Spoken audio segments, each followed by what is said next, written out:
پاک و ہند میں انگریزی اسکولوں کے محرک بننے کا جس ہستی کو حکومت وقت نے شرف بخشا تھا وہ سر سید احمد خان تھے۔ موصوف کے بارے میں شیخ اکرام صاحب اسی تعلیم سے متعلق یوں وضاحت کرتے ہیں: خود سر سید 1890 کی ایک خط میں لکھتے ہیں: تعجب یہ ہے کہ جو تعلیم پاتے جاتے ہیں اور جن سے قومی بلائی کی امید تھی وہ خود شیطان اور بدترین قوم ہوتے جاتے ہیں۔ حوالہ: محمد اکرام شیخ، موج کوثر، مطبوعہ فیروز ہنز لاہور، بارہ ہشتم، 1968، صفحہ 228۔ اصل بات یہ ہے کہ ان سکولوں کے ذریعے حکومت یہی چاہتی تھی کہ مسلمان اپنے اسلاف سے رشتہ منقطع کر لیں اور حکومت وقت کے مکمل وفادار بن جائیں۔ شیخ اکرام صاحب نے اس حقیقت کو یوں بیان کیا ہے: علی گڑھ تحریک کے رہنماؤں میں ذہنی آزادی کی کوئی کمی نہ تھی۔ قوم کو سلف کی تقلید سے آزاد کرانے اور اس تقلید کے حمایتوں کی مخالفت برداشت کرنے کے لیے بڑی جرأت اور صحیح آزاد خیالی کی ضرورت ہے۔ سر سید حالی اور ان کے رفقا میں سے آزاد خیالی پوری طرح موجود تھی، یعنی یہ سارے کے سارے روشن خیال لوگ پیدا ہو رہے تھے، لیکن اس کے باوجود ان بزرگوں کی تصانیف پڑھ کر خیال ہوتا ہے کہ انہیں مغرب سے ایک قسم کا حسن ظن تھا اور مغربی تعلیم، مغربی ادب اور مغربی علوم و فنون سے انہیں ایسی توقعات تھیں جو زیادہ تر عقیدت یا ناواقفیت پر مبنی تھیں۔ مغرب سے ان بزرگوں کو تو فقط ایک حسن ظن تھا، لیکن جن لوگوں نے انگریزی کالجوں میں تعلیم پائی ان میں غلامانہ ذہنیت بری طرح جلوہ گر تھی۔ ان کے نزدیک مغرب کی ہر ایک چیز اچھی تھی اور مشرق کی ہر ایک چیز بری تھی۔ علی گڑھی تحریک نے مغربی علوم و فنون کو متحدہ ہندوستان میں رائج کرنے اور مسلمانوں کو ان کے دین و مذہب سے بے بیرہ رکھنے کی جس برطانوی پالیسی کی بیل مڈے چڑھائی، اس کے بدترین نتائج آج بھی پوری قوم کو بھگتنے پڑ رہے ہیں، اور اب وہی لوگ قوم کی قسمت کے مالک اور ان کی کشتی کے ناخدا بن بیٹھے ہیں۔ یہی وجہ ہے کہ پاکستان بن جانے کے بعد جس اسلام کے نام پر پاکستان مرز وجود میں آیا ہے، اسی سے پاکستان کی ہر حکومت اس طرح ڈرتی اور بدکتی نظر آئی ہے جیسے سگے گزیدہ پانی سے ڈرتا ہے، یعنی جس کو سانپ ڈس لے وہ پانی سے ڈرتا ہے۔ اسی طرح پاکستان کے اندر ہر سکول یافتہ تعلیم والا انگریزوں سے ڈرتا ہے، اور اسی خطرے کو ٹالنے کی خاطر اسلام کے رہے سہے نشانات کو مٹانے کی اس طرح سے مسلسل کوشش کی جاتی رہی ہے کہ گویا اسلام دشمنی میں انگریز بھی ان کے شاگرد ہی نظر آتے ہیں۔ ان درسگاہوں کی مضرت کا پہلو اہل نظر کو بر وقت بھی نظر آ رہا تھا۔ شیخ محمد اکرام صاحب نے بھی اس حقیقت کا ان لفظوں میں اعتراف کیا ہے: اگر آپ ان بزرگوں کا معاملہ ان کے ضمیر اور احساس فرض پر چھوڑیں اور ارکان مذہب کی ظاہری پابندی کو بھی ایک لمحے کے لیے نظر انداز کر دیں، تب بھی علی گڑھ کی فضا میں اندر ہی اندر ایک عام ایمانی کمزوری اور روحانی کم ہمتی کا سراغ ملے گا، یعنی علی گڑھ کی تعلیم پڑھنے کے بعد کوئی بندہ مومن نہیں رہ سکتا، صحیح معنوں میں مسلمان نہیں رہے گا، بلکہ وہ فقط ایک کلمہ پڑھا ہوا انسان یا شخص ہوگا جو خود کو مسلمان کہے گا۔ حوالہ نوٹ کیجئے: محمد اکرام شیخ، موج کوثر، صفحہ 151، اسی طرح صفحہ 288۔ اس قدر تسلیم کر لینے کے بعد بھی آج تک کالج اسی ڈگر پر چلا جا رہا ہے۔ خود علامہ شبلی نعمانی اور حالی پانی پتی بھی اس نتیجے پر پہنچے تھے۔ ان دونوں حضرات کے متعلق یوں مذکور ہے: علی گڑھ کی علمی پستی سے مولانا شبلی کو جو شکایت تھی وہ بجا ہے، اور ہم اس پر گزشتہ اوراق میں تفصیلی تذکرہ کر چکے ہیں۔ کالج کی یہ کوتاہی اس قدر افسوسناک تھی کہ اس نے حالی جیسے فرشتہ خصلت انسان کو بددل کر دیا۔ وہ سر سید کا ذکر کرتے ہوئے لکھتے ہیں، 26 برس کے تجربے سے ان کو اس قدر ضرور معلوم ہو گیا ہوگا کہ انگریزی زبان میں بھی ایسی تعلیم ہو سکتی ہے جو دیسی زبان کی تعلیم سے بھی زیادہ نکمی، فضول اور اصلی لیاقت پیدا کرنے سے قاصر ہو۔ مسلم یونیورسٹی کے قیام، سکولوں، کالجوں کے اجراء اور ان کے ذریعے مغربی علوم و فنون اور تہذیب سے مسلمانان ہند کو بہرہ ور کرنے، نیز اسلام سے کوڑا رکھنے کی جو سر سید احمد خان صاحب اور حکومت وقت نے کوشش کی تھی، اس میں کہاں تک کامیابی ہوئی، اس حقیقت کے چہرے پر آج تو مطلقاً کوئی پردہ ہی نہیں رہا۔ ہر صاحب نظر اپنی آنکھوں سے نو نہالان قوم کی حالت زار دیکھ کر خون کے آنسو روتا ہے کہ یہ ہے قوم کی وہ متاع گراں مایا جن کے ہاتھوں میں کل ملت کی تقدیر ہوگی، جس کے ہاتھوں میں کل ملت کی تقدیر ہوگی۔ جس قوم کی قسمت کے مالک یہ نو نہال ہوں گے، اس کا مقدر اندھیری رات میں بھی پڑھا جا سکتا ہے۔ مغربی علوم و فنون سے فیض یاب ہونے والوں کی یہ افسوسناک حالت پہلے ہی روز سے دکھائی دینے لگی تھی۔ چنانچہ ابوالکلام آزاد جو کہ 1958 کو فوت ہوا، کے شریک کار فضل الدین احمد صاحب کا ایک بیان یوں منقول ہے: یہ بات عام طور پر مسلم ہو چکی تھی کہ نئی تعلیم یافتہ جماعت کو مذہب سے کوئی واسطہ نہیں، اور سکول اور کالج کی تعلیم اور مذہبی زندگی دونوں ایک جگہ جمع نہیں ہو سکتیں۔ حتیٰ کہ اگر کوئی شخص ترکی ٹوپی اوڑھے ہوئے ہو، نماز پڑھتا ہو تو یہ سب کچھ کرتا نظر آ جاتا، یا قرآن شریف کی کوئی آیت اس کی زبان و قلم سے نکل جاتی، تو لوگوں کو ایک نہایت تعجب انگیز اور غیر معمولی واقعہ معلوم ہوتا۔ ایک خاص واقعے کی طرح اس کا ذکر کیا جاتا کہ فلاں شخص نے کالج میں تعلیم پائی ہے اور ساتھ ہی نماز بھی پڑھ لیا کرتا ہے۔ حوالہ نوٹ کر لیں: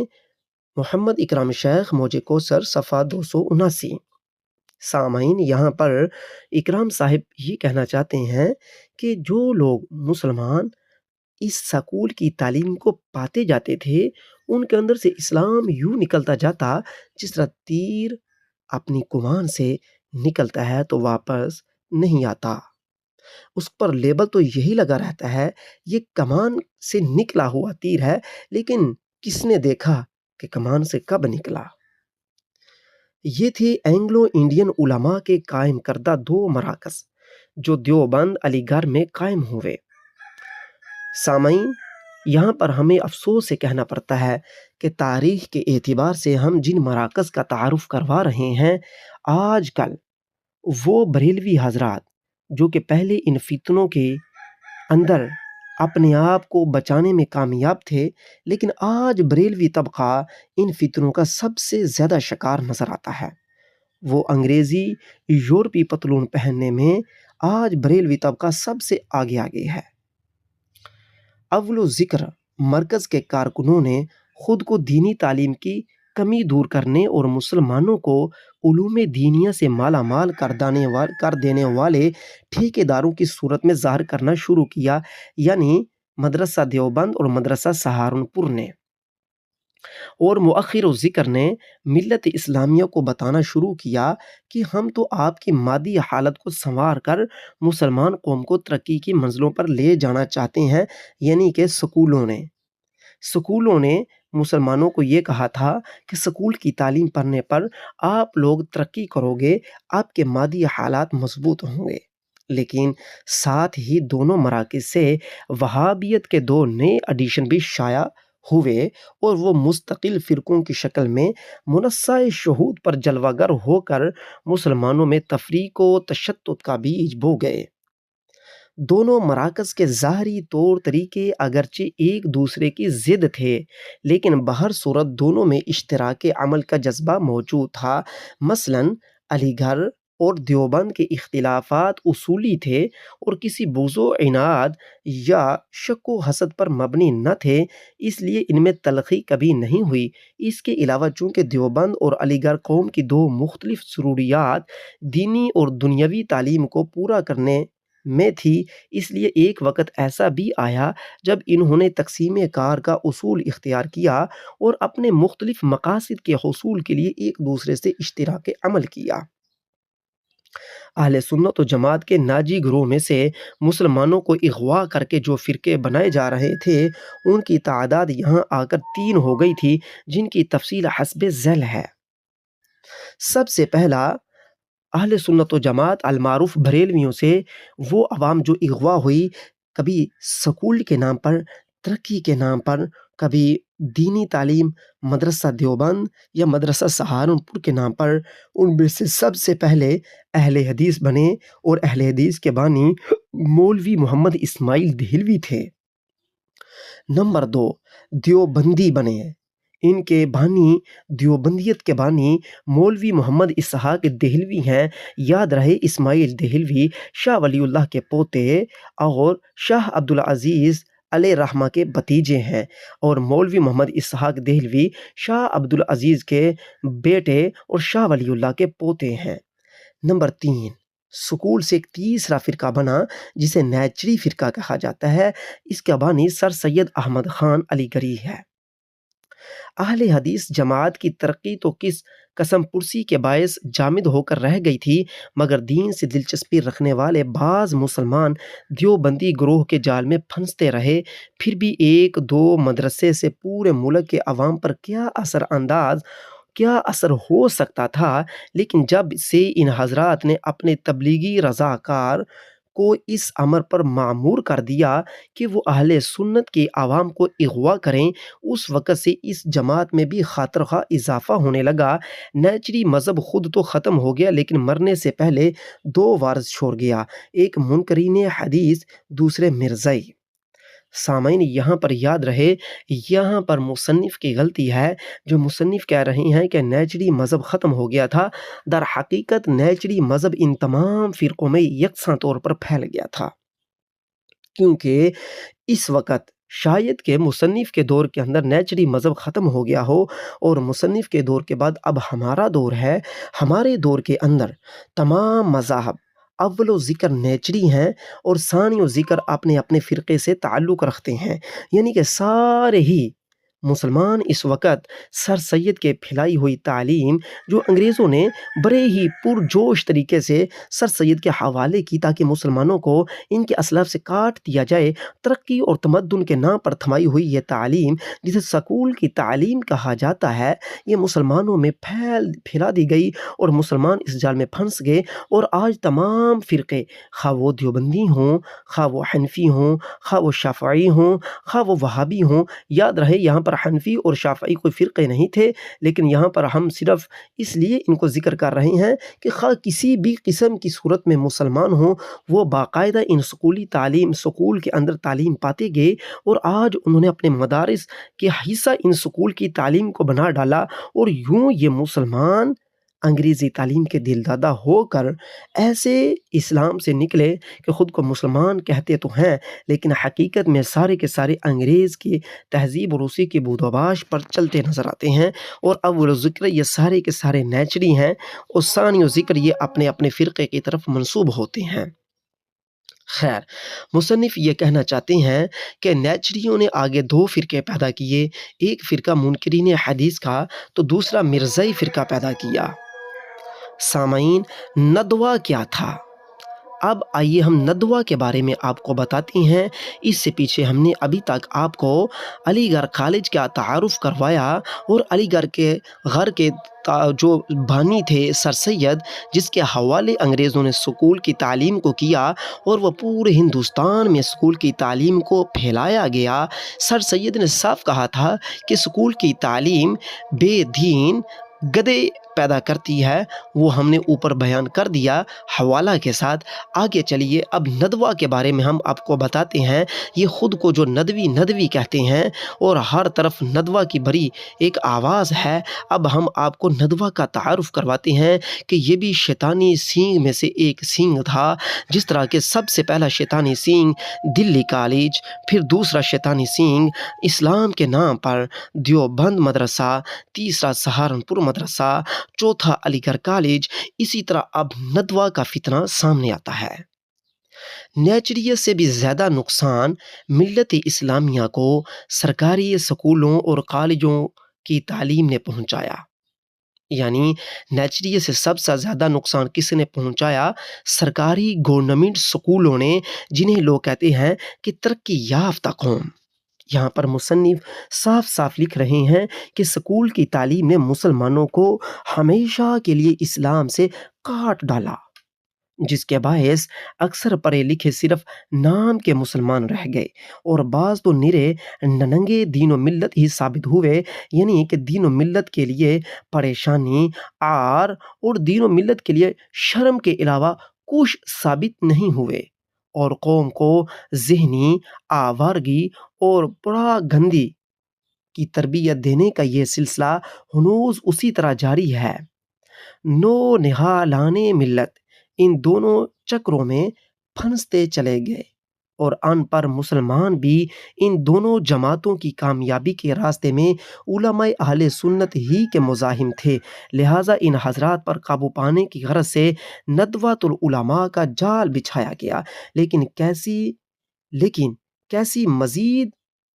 ڈپلومیسی کے ذریعے یہ جال پھیلایا گیا، مندرجہ ذیل حوالے کی تہ میں جھانک کر اس کا اندازہ آپ کر سکتے ہیں۔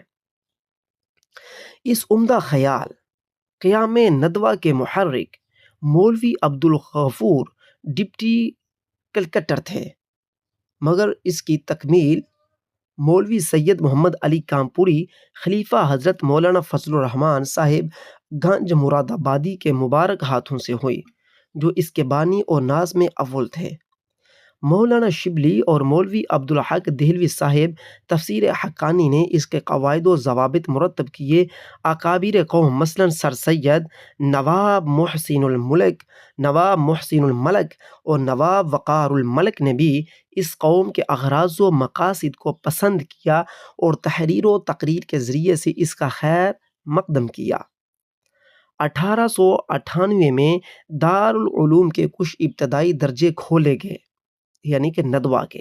اور 1899 میں رؤسائے شاہ جہاں کی فیاضی سے کچھ زمینداری بطور وقف ندوۃ العلماء کو حاصل ہوئی۔ ایک عظیم و شان کتب خانہ کی بنیاد بھی ڈالی گئی۔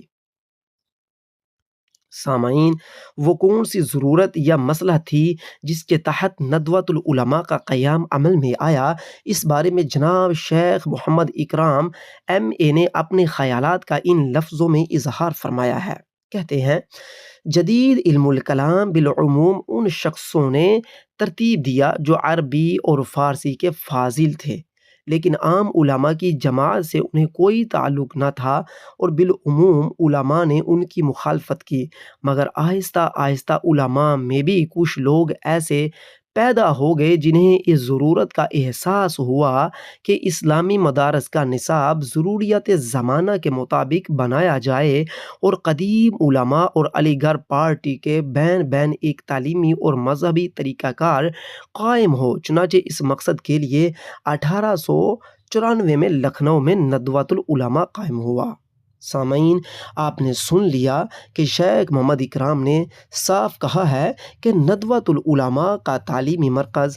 اس ضرورت کو پورا کرنا تھا کہ کچھ تعلیم سکول کی اور کچھ تعلیم دین کی رکھی جائے، تاکہ دونوں تعلیم کو ایک مرکز میں دیا جائے، کیونکہ اس سے پہلے علی گڑھ کالج میں صرف انگریزی ہی پڑھائی جاتی تھی اور مرکز دیوبند اور سہارنپور میں عربی تعلیم دی جاتی تھی، جبکہ ندوۃ العلماء نے ان دونوں کو ملا کر ایک تیسری تعلیم کا آغاز کر دیا، یعنی کہ انگریزی اور عربی دونوں کو اکٹھا کیا جائے۔ یہ اسی طرح ہو گیا جس طرح کے کسی زمانے میں دلی کالج چلتا آ رہا تھا، تو دلی کالج کی جگہ پر سمجھ لیجئے کہ ندوۃ العلماء کے نام سے ایک جدید مرکز قائم کیا جاتا ہے، جہاں پر لوگوں کو جدید پیمانے پر اسلامی اور سکول سسٹم دونوں تعلیم دی جائیں گی، جیسا کہ آج کل ندوۃ العلماء کی ڈگر پر تمام فرقوں کے مدارس چل رہے ہیں، بھلے وہ بریلویت کے مدارس ہوں، بھلے دیوبندیت کے ہوں، بھلے شیعت کے ہوں، بھلے وہابیت کے ہوں، بھلے قادیانیت ہی کے کیوں نہ ہوں۔ ندوہ کے بارے میں دیوبندی جماعت کے حکیم الامت مولوی اشرف علی تھانوی، جو کہ 1943 کو فوت ہوئے، انہوں نے اپنے تاثرات کا مشاہدے کی روشنی میں اس طرح اظہار کیا۔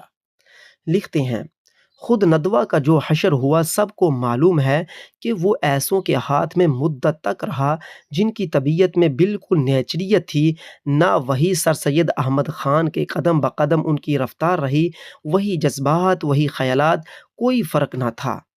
یہ ندوی حضرات کے عقائد و نظریات کی بات تھی، جسے کہ دیوبندی سب سے پیشوا مولوی قاسم نانوتوی صاحب نے بیان کیا۔ انہوں نے اس بات کو واضح بیان کیا کہ ندوۃ العلماء سر سید کی ڈگر پر چلنے والا مدرسہ تھا، یعنی کہ وہاں پر نیچریت کے بھی آثار پائے جاتے تھے۔ لہذا سامعین، آج ہمیں کھل کر یہ کہنا چاہیے کہ اس وقت مرکز دیوبند نے تو سکول کو اختلاف کے پیش نظر اپنے سے نکال دیا تھا، اسی طرح مرکز مظاہر الاسلام سہارنپور نے بھی سکول کی تعلیم کو اپنے اندر سے نکال دیا تھا، کیونکہ وہ یہ سمجھتے تھے کہ ہمیں صرف خالص اسلامی عربی تعلیم پڑھانی چاہیے جن سے ہمارے مقاصد حاصل ہو سکیں۔ بھلے وہ یہ بات یاد رکھے کہ انگریزوں کی وفاداری میں ہی یہ سب کچھ ہو رہا تھا، لیکن میں یہاں پر اتنا عرض کرتا چلا جاؤں کہ انگریزوں کی وفاداری میں تو تھا ہی، لیکن یہاں پر کچھ ان لوگوں کو اپنے مفادات حاصل تھے اور انگریزوں کو اپنے مفاد حاصل تھے۔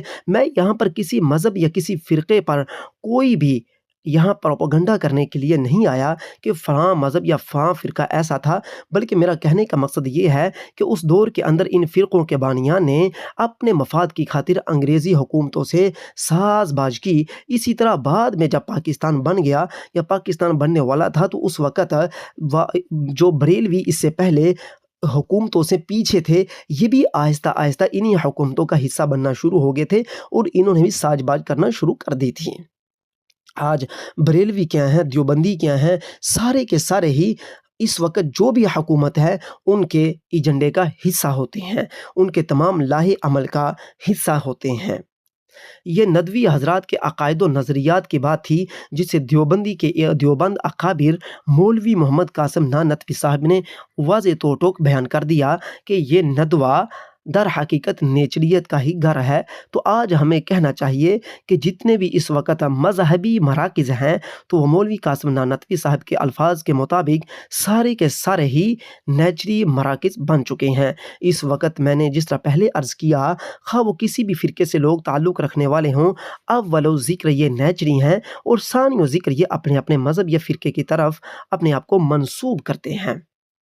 ثابت ہوا کہ ان کے نیچری بننے سے پہلے ان کے جو مذہبی اختلافات تھے، فرقہ وارانہ اختلافات تھے، وہ کچھ اور تھے جن میں یہ آج بھی لگے ہوئے ہیں، لیکن نیچری ہونے میں یہ سارے کے سارے یکساں ہیں۔ مناسب نظر آتا ہے کہ علی گڑھ اور دیوبند کی خرابیوں کا ازالہ کرنے کا بیڑا اٹھانے والے، قوم کے دکھوں کا علاج کرنے والے، مسلمانوں کی کشتی کو بھنور سے نکال کر ساحل پہنچا دینے کا اعلان کرنے والے ندوی علماء کے زہد و تقوی، خلوص و للہیت، خیر خواہی اسلام و مسلمین کی روحانیت سے لبریز اور سنسی خیز کہانی مولوی ابوالکلام آزاد کی زبانی پیش کر دی جائے، ملاحظہ ہو۔ مولوی ابوالکلام آزاد لکھتے ہیں، ندوۃ العلماء کے اجتماع سے مجھے روشن علماء کی جو حالت منکشف ہوئی، کیوں منتسبین ندوہ کی طرف میرا ایسا ہی حسن ظن تھا، اس سے طبیعت کو اور زیادہ مایوسی ہو گئی ہے اور طبقہ علماء کی طرف سے سخت وحشت پیدا ہو گئی۔ مخالفین ندوہ وہاں جو کچھ کہہ رہے تھے، ان کی نسبت تو خیال تھا کہ یہ روشن خیال نہیں ہے، لیکن جو لوگ ندوہ کے لیے سرگرم تھے ان کی بھی عجیب حالت نظر آتی تھی۔ چونکہ 5-6 مہینے تک ان سرگرمیوں کو بالکل قریب سے دیکھتا رہا، اس لیے اندرونی حالت بالکل میرے سامنے تھی۔ میں نے دیکھا کہ بالکل چلاک دنیا داروں کی سی کارروائیاں کی جا رہی ہیں اور وہ تمام وسائل بے دریغ عمل میں لائے جاتی ہیں جو اپنی کامیابی کے لیے ایک شاطر سے شاطر اور عیار سے عیار جماعت کر سکتی ہے۔ لوگوں کو شامل کرنے کے لیے ہر طرح کی عیاریاں کی جاتی تھیں۔ میرے سامنے ایک وائز نے ندوے کے ایک سرگرم ایجنٹ سے مشورہ کیا کہ مجلس واعظ میں کیوں کر ان کو اظہار جوش و خروش کرنا چاہیے اور کیوں کر آخر میں نالا و بقا شروع کر دینا چاہیے۔ چنانچہ تجویز پختہ ہو گئی۔ اس کے بعد وائز نے جو ہی مثنوی کی ایک حکایت شروع کی، دوسرے صاحب نے معاً کھڑے ہو کر حال بازوں کی طرح حرکتیں شروع کر دیں۔ اس سے مجلس واعظ میں بڑی رقت ہو گئی اور اس قدر آہو بکا ہوا کہ اس پر واعظ ختم کر دیا گیا۔ اور اس طرح کی 20 باتیں روز میں دیکھتا تھا اور میرے دل میں اس طبقے کی طرف سے وحشت بڑھتی جاتی تھی۔ یہ گفتگو تھی ابوالکلام آزاد کی۔ ندوۃ العلماء کی وسیع عمارت کا سنگ بنیاد کس بزرگ نے رکھا تھا، یہ بھی ملاحظہ فرما لیا جائے۔ ندوہ کی تاریخ میں 1908 کا سال ایک خاص اہمیت کا حامل ہے۔ اس سال صوبہ یوپی کے گورنر نے دارالعلوم کی وسیع عمارت کا سنگ بنیاد رکھا اور حکومت کی طرف سے ندوہ کو بعض مقاصد کے لیے 500 روپے ماہوارہ امداد ملنا شروع ہوئی تھی۔ حوالہ نوٹ کر لیجئے، شیخ محمد اکرام شبلی نعمانی، صفحہ 178۔ جب ندوۃ العلماء کی وسیع عمارت کا سنگ بنیاد رکھا جا رہا تھا، اس وقت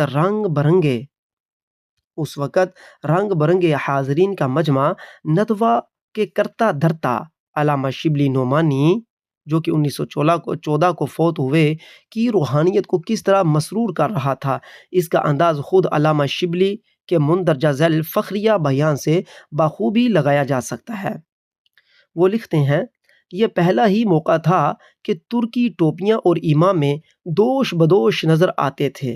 یہ پہلا ہی موقع تھا کہ مقدس علماء عیسائی فرمانروا کے سامنے دلی شکر گزاری کے ساتھ ادب سے خم تھے۔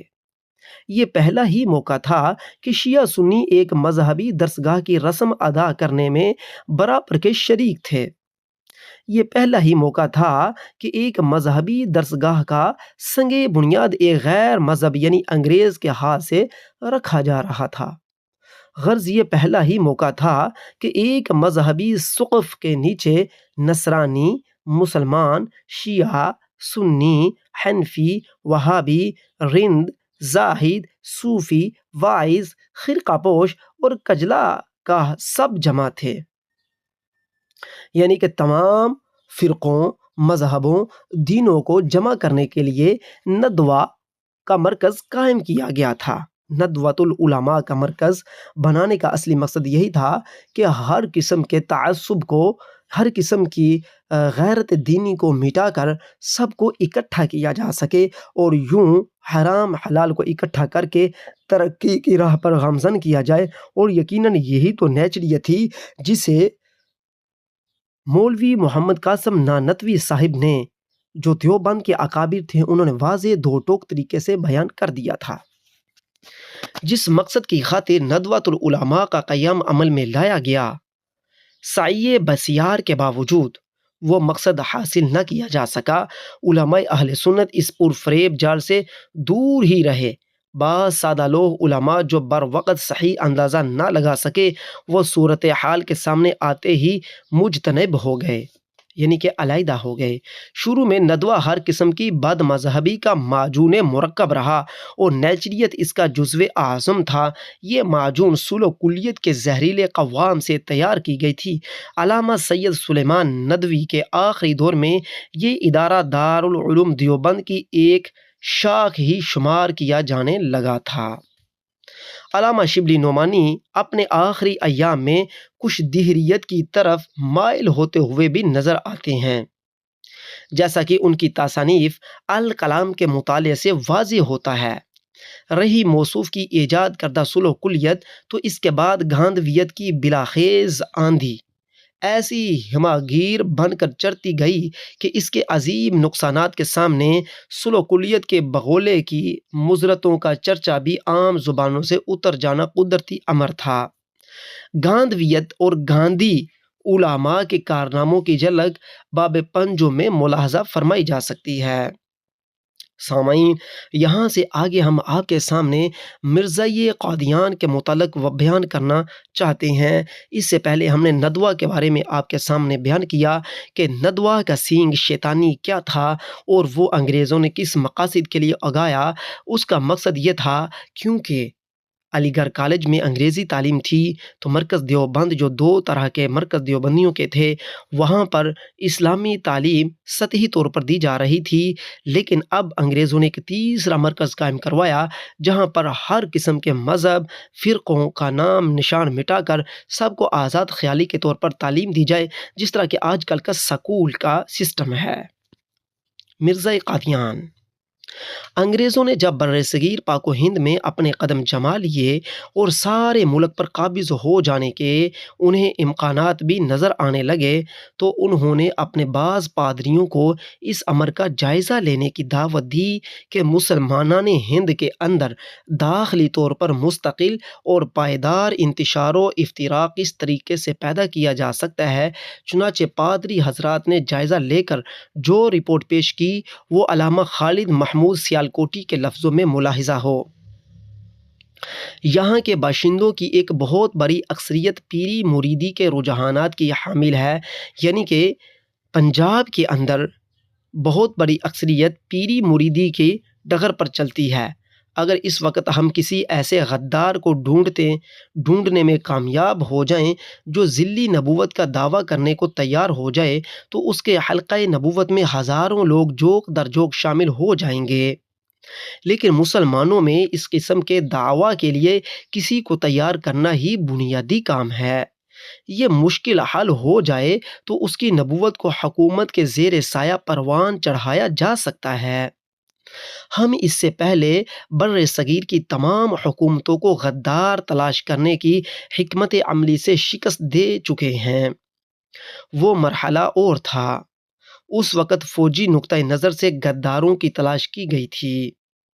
لیکن اب جب کہ ہم بر صغیر کے چپے چپے پر حکمران ہو چکے ہیں اور ہر طرف امن و امان بھی بحال ہو گیا ہے تو ان حالات میں ہمیں کسی ایسے منصوبے پر عمل کرنا چاہیے جو یہاں کے باشندوں کے داخلی انتشار کا باعث ہو۔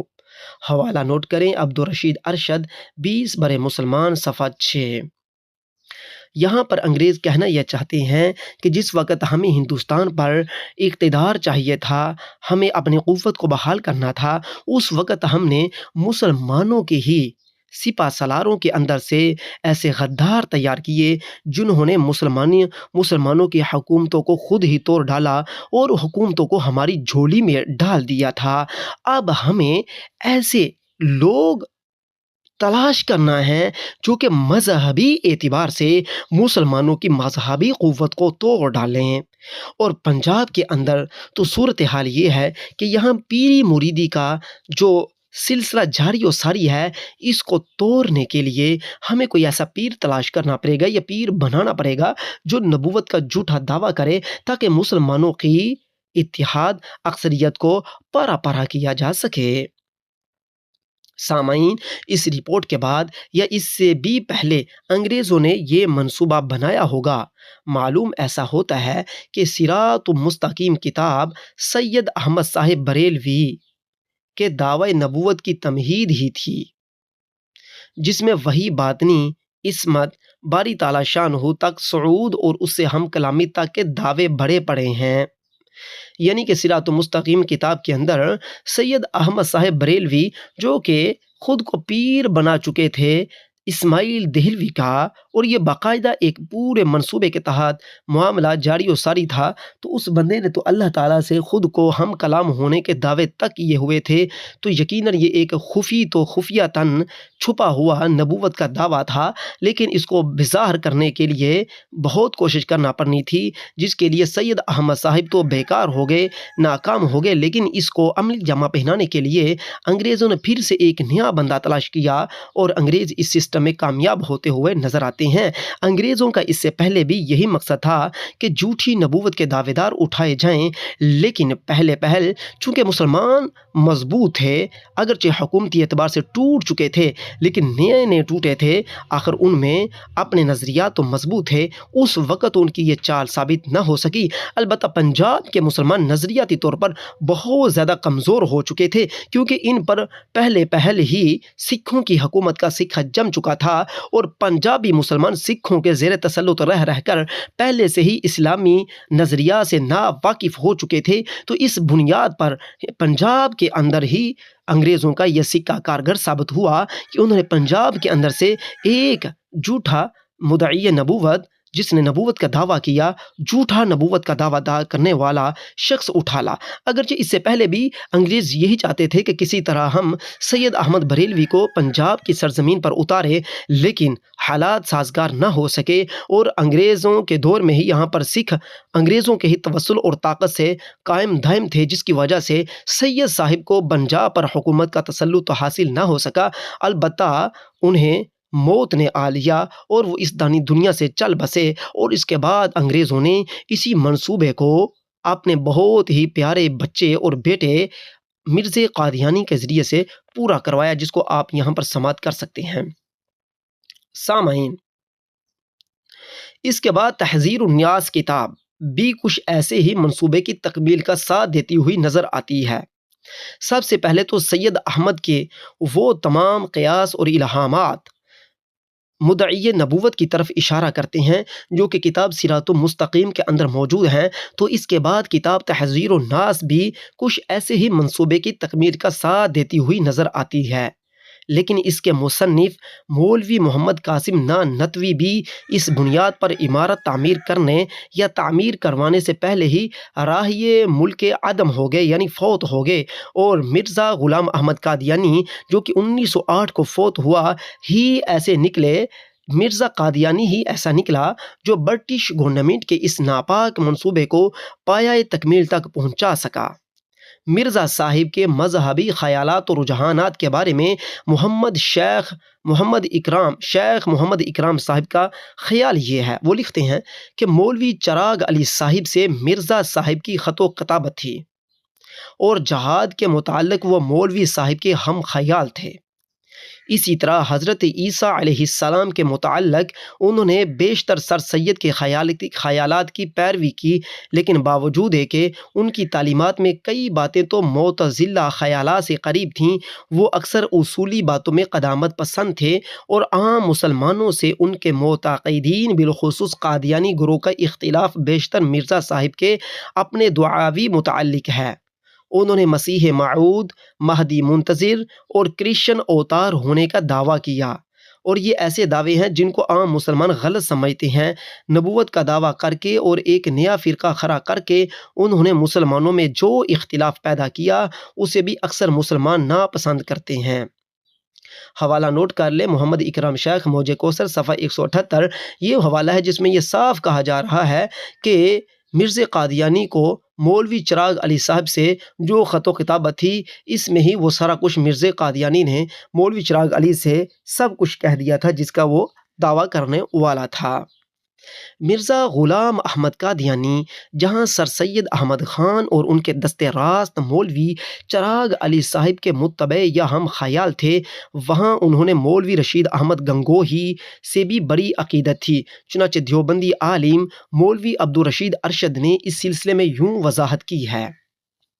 لکھتے ہیں، مرزا غلام احمد قادیانی جس زمانے میں براہین لکھ رہا تھا اور ان کا اخبارات میں چرچا ہو رہا تھا، اس وقت ان کو حضرت امام ربانی یعنی گنگوہی صاحب سے بھی عقیدت تھی۔ اس طرف جانے والوں کو پوچھا کرتے تھے کہ حضرت مولانا اچھی طرح ہیں اور دلی سے گنگو کتنے فاصلے پر ہے، راستہ کیسا ہے وغیرہ۔ اسی زمانے میں حضرت نے ایک دفعہ یوں فرمایا تھا کہ کام تو یہ شخص اچھا کر رہا ہے مگر پیر کی ضرورت ہے ورنہ گمراہی کا احتمال ہے۔ بہرحال یہ راز و نیاز کی باتیں ہیں۔ اچھا، یہ رشید احمد گنگوہی کا مرزا قادیانی کے متعلق اچھے الفاظ لکھنا کس وجہ سے تھا؟ سامعین، ہم یہاں کچھ نہیں کہہ سکتے، البتہ اخبارات کے جو صحافیانہ کالم تھے وہ پڑھ کر رشید گنگوہی صاحب نے مرزا قادیانی کی تعریف کی۔ حوالہ آپ نوٹ کر لیں، حوالہ عبدالرشید ارشد مولوی 20 برے مسلمان، صفحہ 223۔ سامعین، مرزا غلام قادیانی جس زمانے میں براہین لکھ رہا تھا، یہ تو ہم نے اس زمانے کی بات بیان کی کہ وہ سب سے پہلے مشہور ہی اخبارات کے اندر اپنے کالم لکھنے سے ہوا تھا۔ بہرحال یہ مولوی گنگوہی صاحب اور مرزا قادیانی کی راز و نیاز کی باتیں تھیں جنہیں ہمارے جیسے نااہل افراد سمجھ ہی نہیں سکتے کہ مرزا صاحب کو مولوی رشید احمد گنگوہی سے عقیدت کیوں ہوئی۔ گنگوہی صاحب نے مرزا صاحب کو مرد صالح کیوں قرار دیا تھا اور ان کے کاموں کو کس بنا پر سراہا جا رہا تھا، نہیں معلوم کہ موصوف کو مرزا صاحب کے بے پیر رہنے اور پیر کی ضرورت ہونے کا کس طرح علم ہو چکا تھا، یا خود ان کے پیر ہونے کا شرف حاصل کرنے کے خواہش مند تھے۔ ہم یہ عقدہ بھی حل کرنے سے عاجز ہیں کہ ادھر تو گنگوہی صاحب اپنی روحانیت سے قادیان کے ایک فرد کی گمراہی کا احتمال بھی دیکھ لیا کرتے تھے، لیکن دوسری طرف انہیں وہ لوگ بھی نظر نہیں آتے تھے جو گنگوہ، امبیٹھا، سہارنپور اور دیوبند میں بیٹھ کر باری تعالی شانہ کو جھوٹا بتاتے رہتے تھے۔ اس راز کو دیوبندی حضرات تو یقیناً سمجھتے ہوں گے۔ پروفیسر ابو زہرہ مصری نے مرزا غلام احمد قادیانی کا تعارف یوں کروایا ہے: انگریزی جو مغربی تہذیب و ثقافت کو دیار ہند میں لائے تھے، انگریز جو مغربی تہذیب و ثقافت کو دیار ہند میں لائے تھے، مغربی تہذیب کے دل دادہ مسلمانوں سے بڑا لگاؤ رکھتے، انہیں تقرب بارگاہ سے مشرف کرتے اور بڑے بڑے عہدوں سے نوازتے تھے۔ اس قسم کے مسلمان حاکم ان دیار میں مسلمانوں کی نمائندگی کرتے تھے۔ یہی وجوہات تھی جن کی بنا پر سرزمین ہند گمراہ فرقوں کی قرارگاہ بن گئی۔ غالباً قلت تعداد کے علی الرغم ان فرقوں میں زیادہ نمایاں، قوی تر اور ترقی یافتہ قادیانی گروہ تھا۔ قادیانی فرقہ اپنے آپ کو مسلمان کہتا ہے۔ اس کے بانی و مؤسس مرزا غلام احمد قادیانی تھے، جن کی وفات 26 مئی 1908 میں ہوئی۔ اس کی نسبت قادیان کی طرف ہے جو ایک قصبہ ہے اور لاہور سے 60 میل کے فاصلے پر واقع ہے۔ مرزا غلام احمد قادیان وہاں مدفون ہے۔ ان کی قبر پر مرزا غلام احمد معود کے الفاظ مرقوم ہیں۔ معود سے مراد یہ ہے کہ مرزا صاحب وہی مہدی ہیں جن کا انتظار کیا جاتا تھا کہ وہ اکثر شریعت کی احیاء و تجدید کریں گے۔ حوالہ نوٹ کر لیں، غلام احمد حریری، پروفیسر اسلامی مذاہب، صفحہ 305۔ مرزا غلام احمد قادیانی کی تعلیمات کے بارے میں مذکورہ مصری فاضل کی رائے قابل غور ہے۔ فرماتے ہیں: حق بات یہ ہے کہ آپ کا قریبی تعلق ائمہ شیعہ سے ہے۔ شیعہ کا یہ دعویٰ ہے کہ ان کے ائمہ معصوم و ملہم ہیں، ان کے ہاتھوں معجزات کا صدور ہوتا ہے، تاہم وہ یہ نہیں کہتے کہ ان کے ائمہ پر وحی نازل ہوتی ہے یا وہ خدا سے شرف ہم کلامی حاصل کرتے ہیں۔ بہرحال مرزا صاحب کی تعلیمات کا اسلام سے کوئی سروکار نہیں ہے۔ سامعین، جن حضرات کے ذریعے برٹش گورنمنٹ نے تخریب دین، افتراق بین المسلمین کا منصوبہ پایۂ تکمیل کو پہنچایا تھا، ان میں سے بعض حضرات کا گزشتہ سطور میں مختصر سا تذکرہ کر دیا ہے۔ یہی تھے وہ حضرات جنہیں پر اسرار طریقے پر پروپوگنڈا مشینری کے بل بوتے پر پورے برطانوی دور میں مسلمانوں کے رہنما منوایا جاتا رہا، اور آج تک انگریزوں کی اسی سنت پر کمال سعادت مندی سمجھ کر عمل کیا جا رہا ہے۔ حقیقت تو ہر چشم بینا کے سامنے واضح ہے، لیکن حالات کی ستم ظریفی نے الٹی گنگا بہائی ہوئی ہے، یعنی رہزن خضر راہ کی قبا چھین کر رہنما بن گئے دیکھتے دیکھتے۔ ہائے افسوس! سامعین، ہماری یہ ساری گفتگو کا آخر میں خلاصہ یہ ہے کہ انگریزوں نے جس وقت پورے ہندوستان پر اقتدار پا لیا، انہوں نے پورے ہندوستان پر حکومتی اعتبار سے، گورنمنٹ ہونے کے اعتبار سے اپنا سکہ خوب جما لیا، تو اس کے بعد ان کا دوسرا مقصد مسلمانوں کا اتحاد توڑنا، اہل سنت و جماعت کو پارا پارا کرنا، جنہیں بریلوی کہا جاتا ہے آج کے دور میں، ان کو توڑنے کے لیے اہل سنت و جماعت جو کہ علامہ فضل حق خیرآبادی کے راستے پر چل رہے تھے، اہل سنت و جماعت جو کہ اس سے پہلے اپنے انہی عقائد و نظریات پر چل رہے تھے جن پر شاہ ولی اللہ، شاہ عبدالعزیز، شاہ عبدالحق محدث دہلوی اور مجدد الف ثانی، شاہ امام احمد رضا خان جیسے بزرگ تھے، ان کو اس سے توڑنے کے لیے انگریزوں نے مختلف مراکز علمی قائم کیے، جن کا ہم نے پیچھے آپ کو تعارف کروایا، اور اس کے بعد انگریزوں نے پھر مسلمانوں کو مزید دلدل میں پھنسانے کے لیے اور انہی علمی مراکز کو آپس میں بھی لڑوانے کے لیے، تاکہ یہ بھی آپس میں لڑیں، کیونکہ اگر یہ علمی مراکز دیوبند آپس میں لڑیں گے، دیوبند علی گڑھ کالج سے لڑیں، علی گڑھ کالج ندوہ سے لڑے، ندوہ دیوبند سے لڑے، بریلوی اور اہل سنت تو پہلے ہی ان مراکز کے خلاف ہیں، تو یہ ایک ایسا انتشار ہوگا کہ جس کی وجہ سے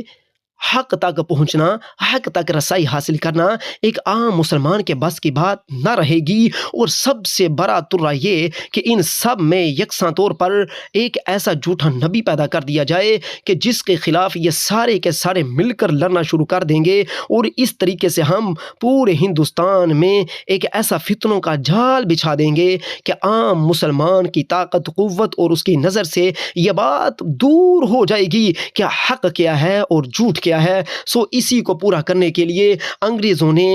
مسلمانوں میں سے لوگوں کو اپنے ہاں نوکریاں دیں، انہیں اپنی تعلیم سے آراستہ کیا، انہیں اپنی تہذیب سے آراستہ کیا،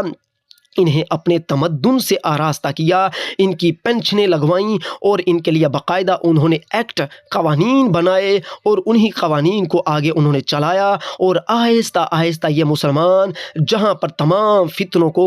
حق کہنا شروع ہو گئے، اسلام سے بے بہرا ہو گئے، اور فضل حق خیرآبادی ہوں، مجدد الف ثانی ہوں، یا کہ اس سے پہلے عبداللہ، یا کہ دیگر بزرگان دین ہوں، یا ان کے بعد آنے والے بزرگ ہوں، خواجہ ولی اللہ ہوں، ان تمام کے راستے سے مسلمان ہمیشہ کے لیے ہٹ گئے، اور وہ مسلمان جو آج اکبر بادشاہ کو گالیاں دیتے ہیں، حالانکہ اکبر بادشاہ نے جو بھی کام کیا اس نے بغیر کسی پروپوگنڈے کے صراحتاً کہا تھا کہ میں اب نبی ہوں، اور اس کا صراحتاً یہ کہہ دینا مسلمان اس فتنے میں پڑنے والے نہ تھے، اور یہی وجہ تھی کہ مسلمان اس کے فتنے سے بچ گئے۔ لیکن افسوس کی بات ہے کہ انگریزوں نے اکبر بادشاہ کی طرح نہیں بلکہ اپنے ہی طریقے اور اپنی ہی منطق اور اپنی ہی ذہنیت کے طور پر ایسے طریقے سے انہوں نے مختلف جگہ پر پروپوگنڈے پھیلائے، اور مختلف جگہ پر انہوں نے کبھی علمی مراکز، تو کبھی علمی پیر، تو کبھی انہوں نے ایسے شیوخ متعارف کروائے،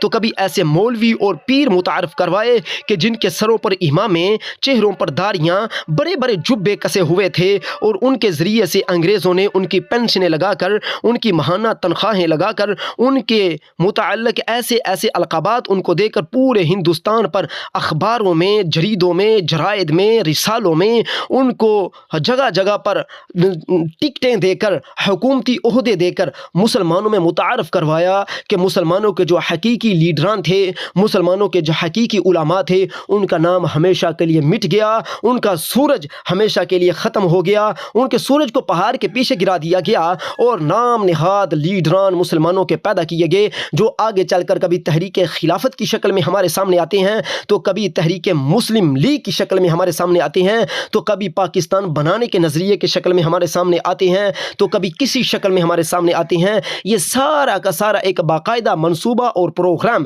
جو انگریزوں نے تیار کیا تھا، وہ آپ لوگوں کے سامنے آیا، اور ہم نے اس کو بیان کیا ہے، اور مزید ہم اس کو بیان کرتے ہیں۔ ہم پھر یہ کہیں گے، ہائے افسوس، راہزنی راہزن چور خضر راہ کی قوا چھین کر رہنما بن گئے۔ راہزن یعنی چور، خضر راہ کی قوا چھین کر، یعنی کہ جن لوگوں نے مسلمانوں کو راستہ دکھانا تھا، جنہوں نے حق کا راستہ دکھانا تھا، ان علماء کی قوا، ان علماء کے جبے قبے چھین کر، ان جیسی شکل و صورت بنا کر رہنما بن گئے، یعنی کہ چور رہنما بن گئے، اور چوروں نے مسلمانوں کے علماء کا بیس بدل کر مسلمانوں کو ایسے تہس نہس کر دیا کہ آج انگریز کے اوپر تاریخی اعتبار سے ظلم کی سیاہی ثابت کرنے کی بجائے ہمیں سب سے پہلے مسلمانوں کے غداروں کو سامنے لانا پڑتا ہے، خواہ وہ غدار حکومتی اعتبار سے غدار ہوں، یا وہ سیاسی اعتبار سے غدار ہوں، یا وہ مذہبی اعتبار سے غدار ہوں، یا وہ تعلیماتی اعتبار سے غدار ہوں۔ جی تو سامعین، انشاءاللہ تعالی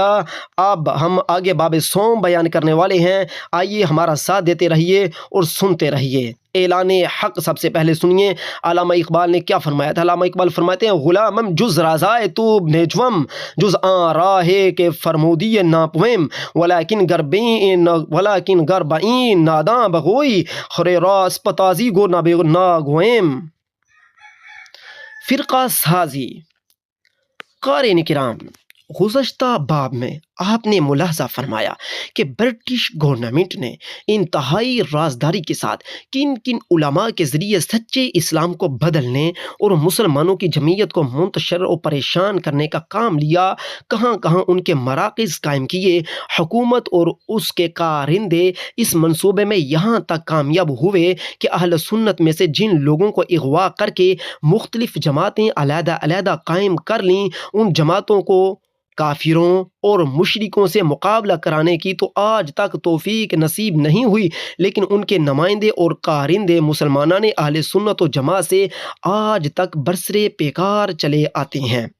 جو برطانوی منصوبے کی منزل مقصود تھی، مسلمانوں کی سابقہ جماعت سے علیحدہ یوں تو کتنی ہی ٹولیاں بنائی گئیں، لیکن بر صغیر پاک و ہند میں آج ان میں سے 5 قابل ذکر اور مستقل فرقے موجود ہیں جو مذکورہ برطانوی منصوبے پر اب بھی آٹومیٹک مشین کی طرح سرگرم عمل ہیں۔ وہ سارے جدید فرقے کہلاتے ہیں۔ اب ہم ان فرقوں کا باقاعدہ تعارف کرواتے ہیں۔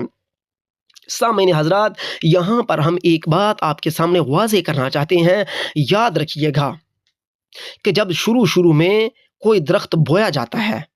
کوئی بات یا کوئی مسئلہ عوام میں رکھا جاتا ہے تو چیم گوئیاں ہوتی ہیں، خواہ وہ بات، خواہ وہ ڈگر، خواہ وہ مسئلہ، خواہ وہ کوئی بھی ایسی بات یا ایسا مشورہ ہو، سچا ہو یا جھوٹا ہو، تو اس وقت عوام تاثرات ضرور دیتی ہے، لیکن جب اس کو عوام پر لاگو کیا جاتا ہے تو آہستہ آہستہ وہ عوام کی ذہنیت کا حصہ بن جاتا ہے، جس سے بعد میں عوام ہی خود اس کو لے کر چلی جاتی ہے اور اس کو اپنا نصب العین سمجھنے لگتی ہے۔ یہی وجہ ہے کہ جب ہم تاریخ کا دور تک مطالعہ کرتے ہیں تو ہمیں یہ معلوم ہوتا ہے کہ ماضی میں جو پہلے نبیوں کی امتیں تھیں وہ بھی ایسے ہی تباہ و برباد ہوئیں کہ ان کے اندر کوئی بادشاہ پیدا ہوا تو ان امتوں کا بھی زور توڑنے کے لیے اس بادشاہ نے غلط نظریات اور عقائد لوگوں میں برپا کر دیے، مولویوں کے ذریعے یا جس طریقے سے بھی، جیسا کہ آج ہم نے آپ کے سامنے کیا۔ یہ شیطان کی پرانی چال ہے کہ وہ مسلمانوں کے نظریات کو کس طرح سے تبدیل کرتا ہے اور پھر ان پر حکومت کرنا شروع کر دیتا ہے۔ اسی طرح انگریزوں نے ہندوستان میں آ کر کیا۔ سب سے پہلے تو انہوں نے مسلمانوں کی حکومت کو تیرا توڑا اور پھر اس کے بعد انہوں نے باقاعدہ ان میں فرقہ واریت کے وہ جال پھیلائے جو ہمیشہ کے لیے ان کا مٹ جانا ناممکن نظر آ رہا ہے۔ سب سے پہلے اہل حدیث فرقہ، اس گروہ کے بانی بلکہ بر صغیر پاک و ہند میں جتنے بھی فرقے برٹش گورنمنٹ کے منحوس دور میں پیدا ہوئے، ان سب کے مورث سے اعلیٰ مولوی محمد اسماعیل دہلوی جو کہ 1831 میں فوت ہوئے ہیں، یعنی ان سب کے مورث سے اعلیٰ مولوی محمد اسماعیل دہلوی ہیں۔ سب جماعتوں کا سلسلہ نسب یہاں آ کر ہی ملتا ہے، جبکہ موصوف کی اصل جماعت وہی تھی جو آج فرقہ اہل حدیث کے نام سے متعارف ہے۔ شروع ایام میں یہ فرقہ محمدی گروہ کے نام سے موسوم کیا گیا تھا۔ جب مسلمانوں نے اہل سنت و جماعت نے کہنا شروع کر دیا کہ واقعی یہ محمدی ہیں کیونکہ محمد بن عبد الوہاب نجدی کے پیروکار ہیں، اس نشاندہی سے بچنے کی خاطر ان حضرات نے اپنا سابقہ لیبل ہٹا کر خود کو موحد کہنا شروع کر دیا۔ علماء اہل سنت کہنے لگے کہ یہ حضرات چونکہ عقیدہ رسالت کے ایسے انداز میں قائل ہیں جو انکار رسالت سے چندہ مختلف نہیں، لہٰذا منکر رسالت ہونے کی صورت میں سکھوں کی طرح نرے موحد ہی تو رہ گئے ہیں۔ اگرچہ ان کا عقیدہ توحید بھی خانہ ساز یا خوارج والا ہے، آخر اس لیبل سے بھی یہ فرقہ بدکنے اور کترانے لگا۔ ان حالات میں مولوی محمد حسین بٹالوی نے اس جماعت کا نام اپنی مہربان سرکار سے اہل حدیث منظور کروا لیا، سرکاری کاغذات میں لکھوایا اور ملک کے ہر گوشے میں برٹش گورنمنٹ نے یہ حکم پہنچایا کہ آئندہ اس جماعت کو اہل حدیث کے نام سے موسوم کیا جائے گا۔ چند سال محمدی اور موحد کہلانے کے بعد 1888 سے یہ فرقہ اہل حدیث کے نام سے موسوم چلا آ رہا ہے۔ مولوی محمد اسماعیل دہلوی نے تقویت الایمان کے ذریعے خارجیت اور صراط المستقیم کتاب سے ریفض کا کام لیا۔ اہل حدیث حضرات نے موصوف کے ریفض کو چھوڑ کر ان کی خارجیت و ظاہریت کو اپنے دین کی بنیاد رکھا ہے۔ اس حقیقت کے پیش نظر دیکھا جائے تو یہ حضرات اب محمد بن عبد الوہاب نجدی کے بالکل نزدیک اور ریفض چھوڑنے کے باعث مولوی محمد اسماعیل دہلوی سے کافی دور ہو چکے ہیں۔ یعنی کہ مولوی محمد اسماعیل صاحب نے دو طریقوں پر کام کیا تھا، ایک تو وہابیت پر اور ایک رافضیت پر، لیکن یہ فرقہ رافضیت تو کٹ گیا اور وہابیت پر قائم ہو گیا۔ اس طرح انہوں نے محمد اسماعیل دہلوی سے اپنے علاقے کو توڑتے ہوئے محمد بن عبد الوہاب کی طرف اپنے آپ کو منسوب کیا، شروع میں محمدی، پھر بعد میں موحد اور پھر اہل حدیث، جو آج مشہور ہی ہیں اور اپنے آپ کو انہوں نے انگریزوں سے رجسٹر کروایا نظر آتے ہیں، اور ان کا آج یہی نام مشہور ہے جو کہ آپ سب کو معلوم ہے۔ نمبر 2، دیوبندی فرقہ۔ یہ فرقہ بھی مولوی محمد اسماعیل دہلوی کا متبع اور موصوف کا عاشق زار ہے۔ یعنی دیوبندی فرقہ بھی مولوی محمد اسماعیل دہلوی کا متبع اور موصوف کا، یعنی مولوی محمد اسماعیل دہلوی کا عاشق زار ہے۔ اس فرقے کے جماعت اہل حدیث سے جدا ہونے کی وجہ اور علیحدہ تشخص کی ضرورت ان کی مخصوص ذہنیت اور سابقہ جماعت کی ناکامی سے سبق حاصل کرنا ہے۔ یعنی کہ انہوں نے جو جماعت کی بنیاد رکھی، انہوں نے وہابیت کو ناکامی کے آثار دکھانے یا دیکھنے کے بعد اپنی جماعت کی بنیاد رکھی تھی۔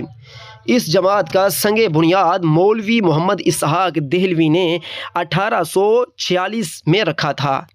اس گاڑی کو باقاعدگی سے چلانے کی غرض سے علماء کی خیپ مولوی مملوک علی نانوتوی نے دلی کالج میں تیار کی۔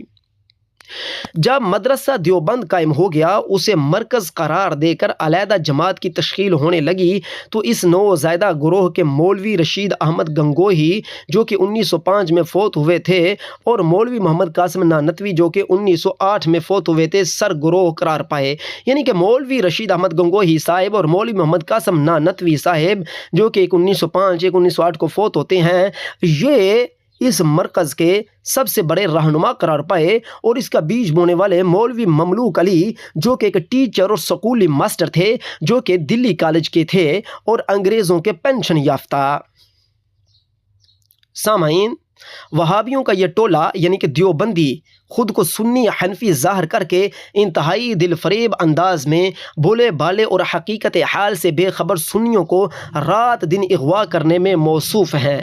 یہ گروہ اس لحاظ سے وہابیوں کی جملہ جماعتوں سے خطرناک ہے کہ ان کے وہابی ہونے کا عوام تو اندازہ کر ہی نہیں پاتے، علامہ بھری اس جماعت کے بکچی بند تبلیغی رضاکار اس درجہ تالیف قلوب اور دل فریبی کے ساز و سامان سے مسلح ہو کر سنیوں کو اغوا کرنے اور اپنی جماعت میں ملانے کی خاطر نکلتے اور ملک کے کونے کونے میں پھیلتے ہیں کہ اس پر اسرار جال سے خوش نصیب مسلمان ہی بچتے ہیں، ورنہ کتنے ہی اس ظاہری دل فریبی سے دھوکہ کھا کر خود اس جال میں پھنستے ہی چلے جاتے ہیں۔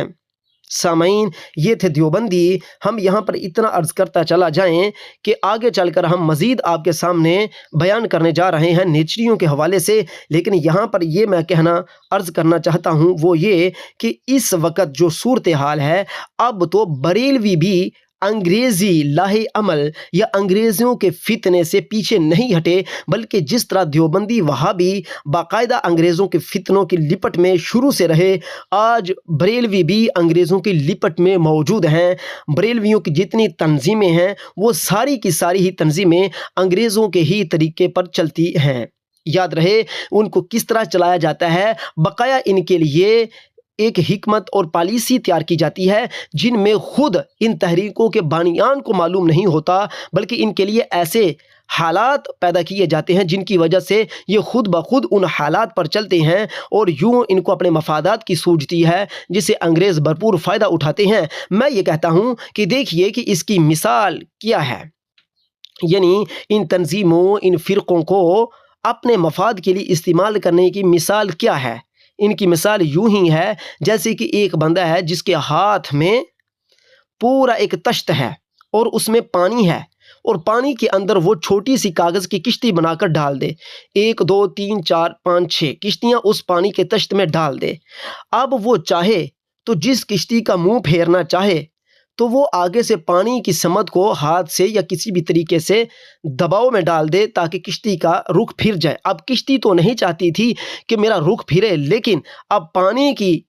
طاقت جس بندے کے ہاتھ میں تھی، اس نے پانی کو تھوڑا سا ہلایا، حرکت دیا اور کشتی کا رخ پھیر دیا۔ یہی وجہ ہے کہ اس وقت ساری دنیا پر اقتدار انگریزوں کا ہے اور وہ جس طرح چاہتے ہیں حالات کا رخ موڑ دیتے ہیں، اور یوں یہ تنظیمیں، تحریکیں اپنے مفادات حاصل کرنے کی غرض سے انگریزوں کے ماتحت ہو جاتی ہیں۔ نمبر 3، نیچری فرقہ۔ یہ بھی محمدی گروہ کی ایک شاخ اور مولوی محمد اسماعیل دہلوی کے معتقدین و متبعین کا ایک مخصوص ٹولہ ہے۔ اس کا سنگ بنیاد سر سید احمد خان نے علی گڑھ میں رکھا تھا۔ اس کا مرکز علی گڑھ کالج قرار پایا۔ موصوف کے معاونین میں سر آغا خان، خواجہ الطاف حسین حالی، علامہ شبلی نعمانی، مولانا سمیع اللہ خان دہلوی وغیرہ حضرات تھے۔ مذہبی معاملات میں ان کے مشن کو مولوی چراغ علی، رائٹ آنریبل سید امیر علی چنسوری، وقار الملک نواب مشتاق حسین، محسن الملک، سید مہدی علی خان، ڈپٹی نذیر احمد وغیرہ نے پروان چڑھانے میں کوئی دقیقہ فروگزاشت نہ کیا، بلکہ ہمہ وقت نیا مذہب گھرنے اور مقدس اسلام کو ذبح کرنے میں مصروف رہے۔ جب عبداللہ چکرالوی، مولوی محمد اسلم جیرا جیپوری اور ڈاکٹر غلام جیلانی برق کے ہاتھوں میں نیچری مذہب پہنچا تو اس نے چکرالویت کی شکل اختیار کر لی۔ یہ فرقہ عقیدہ رسالت اور احادیث مطہرہ کے خلاف ایک چیلنج ہے، قرآنی تعلیمات کے علم بردار ہونے کا مدعی، لیکن کلام الہی کے خلاف پر اسرار سازش ہے۔ دعویٰ مسلمان ہونے کا ہے، لیکن ان کے نظریات اسلامی تعلیمات کو مسخ کرتے ہیں۔ آج کل اس فرقے کے سربراہ پروفیسر غلام احمد پرویز ہیں۔ موصوف نے چکرالویت میں کمیونزم، سوشلزم کو بھی شامل کر کے ایک طلسمی معجون تیار کی ہوئی ہے جو پرویزیت کے نام سے متعارف اور 25 بی گلبرگ لاہور سے دستیاب ہے۔ نمبر 4، مرزائی فرقہ۔ اس فرقے کے بانی مرزا غلام احمد قیادیانی ہیں جو کہ 1908 کو فوت ہوا۔ موصوف نے دعوی نبوت کر کے اپنے متبعین کے دائرہ اسلام میں رہنے یا مسلمان کہلائے جانے کا سوال ہی ختم کر دیا۔ مرزا صاحب شروع ایام میں نیچریت کی طرف مائل تھے، دیوبندیت سے کسی قدر پیار، اور مولوی نشید گنگوہی کے بھی در پردہ عاشق زار تھے۔ شیعہ حضرات کی صحبت کے مطالعے اور گورنمنٹ کی حوصلہ افزائی سے نبوت کا دعویٰ کر بیٹھے، جس کی جسارت کوئی مسلمان کہلانے والا ہرگز نہیں کر سکتا تھا۔ موصوف کی جماعت 2 گروہوں میں بٹ گئی، ایک قادیانی، دوسرے احمدی لاہوری۔ قادیانی حضرات مرزا صاحب کو نبی مانتے ہیں اور لاہوری پارٹی والے موصوف کے دعوی نبوت کی تعویلیں کر کے انہیں 14ویں صدی کا مجدد قرار دیتے ہیں۔